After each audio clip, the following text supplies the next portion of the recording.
6 months ago, I made this video about the Raleigh housing market. At that time, there were 2,587 homes for sale in the Triangle MLS across all 12 counties represented in our market. To put that in a little perspective, in 2018 and 19, we had just under 4,000 homes that sold in the month of August. Today, there are even fewer than there were 6 months ago. To be exact, there are 11% fewer homes on the market today than there were when I did that market video in February of this year.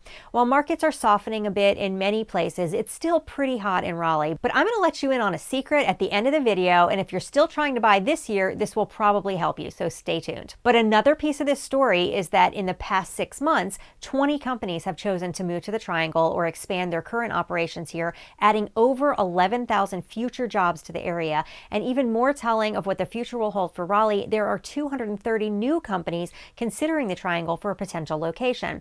Now, there are always companies in the pipeline as city planners try to entice businesses to come here, but just to give you an idea of the increase in this type of interest, in January, there were 157 companies that were considering moving here at the time, and now there's 230. Did Apple's announcement have something to do with these possible new businesses?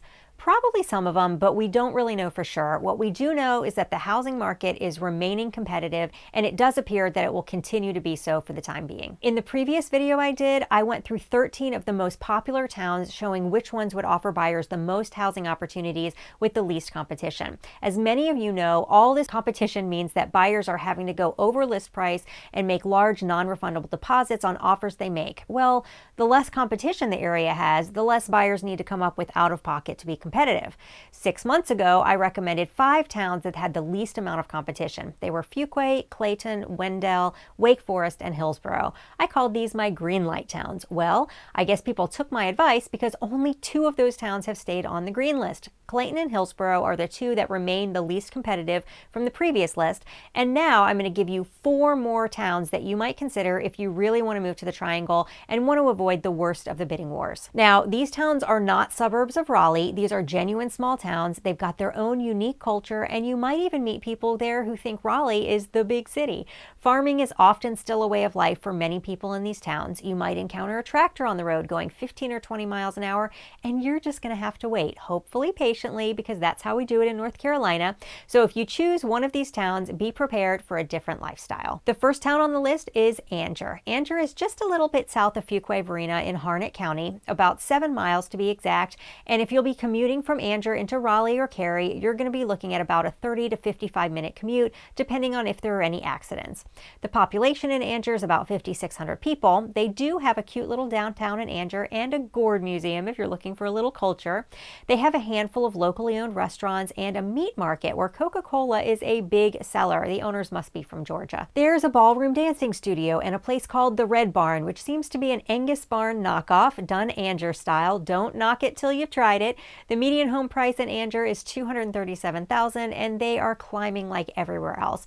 Angier has seen an increase in home values of 18% over the last year. For $230,000, you can get a cute little home like this one. It's 1,100 square feet and sits on almost an acre. Lillington is another little town in Harnett County. Lillington's kind of a cool little town because it's located on the Cape Fear River. You can rent canoes and kayaks from Cape Fear River Adventures.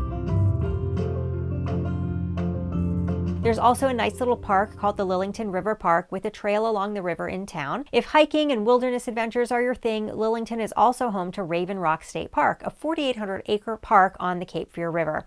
They also have campgrounds for tents and RVs, or you can rent a cabin. Lillington has a super cute downtown with a great deli, a sports bar, a combo coffee and ice cream shop, which I don't know about you, but I'm pretty jazzed about the combination of ice cream and coffee. I mean, it makes no sense to serve only coffee or only ice cream because for half the year, you wouldn't do any business. And who wants ice cream when it's 30 degrees outside?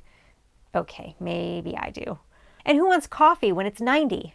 Well, I do that too, but it's just because my office is in the basement and the AC gets so cold. Anyway, these Lillington people are some smarty pants to serve both coffee and ice cream. Must be a nice place to live. And that's all I'm going to say about that. You're going to want to sit down for this next bit though. The median home price in Lillington is $207,000. You heard that correctly. For $215,000, you can get a home like this one, a 3-bedroom, 2-bath with a 2-car garage on an acre lot.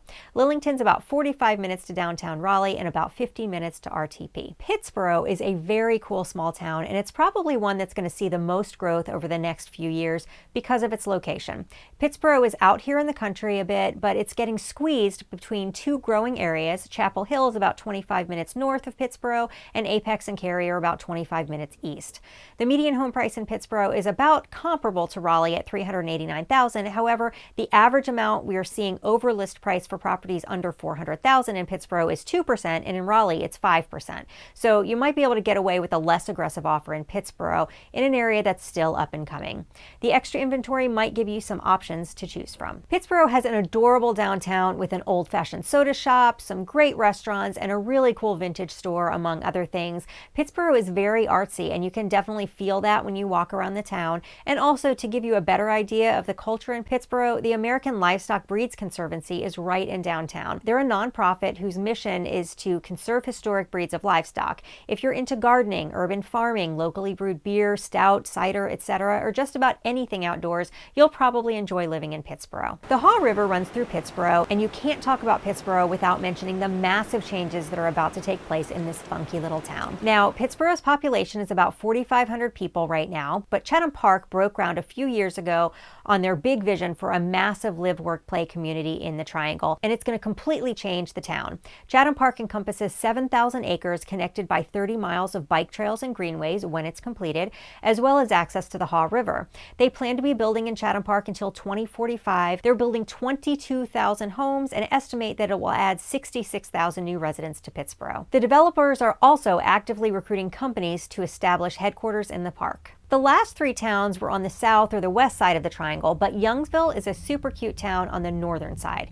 It's just north of Wake Forest in Franklin County. There are some really fun things for kids up there in this area, like the Haunted Forest, which is the #1 haunted house in North Carolina, pretty cool thing to be known for, and Hill Ridge Farm, which is basically a farm-themed park with animals and all kinds of rides and games. Downtown Youngsville, which is pronounced Youngsville by the locals. I know somebody's gonna tell me that I don't say it like a real North Carolinian, but that's okay. I'm a naturalized Carolinian. Anyway, back to downtown.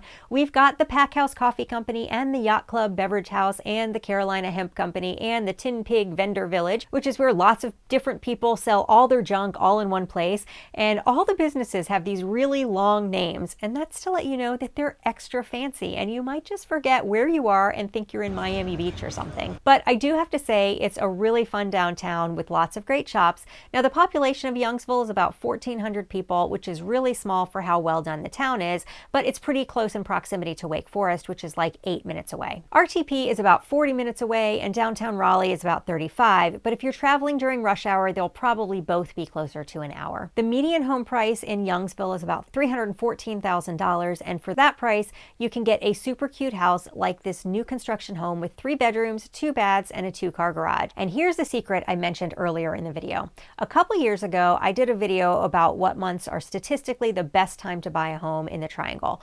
Based on that information, combined with a few things we've seen over the last year, I think that August and September are going to be the months with the least competition in 2021. Typically, we have a pretty decent slowdown once kids get back into school, and from a few listing agents I've spoken with, I think there might not be as many offers happening as we've been seeing over the last few months. If you're in the market to buy and haven't done it yet, this might be a great time.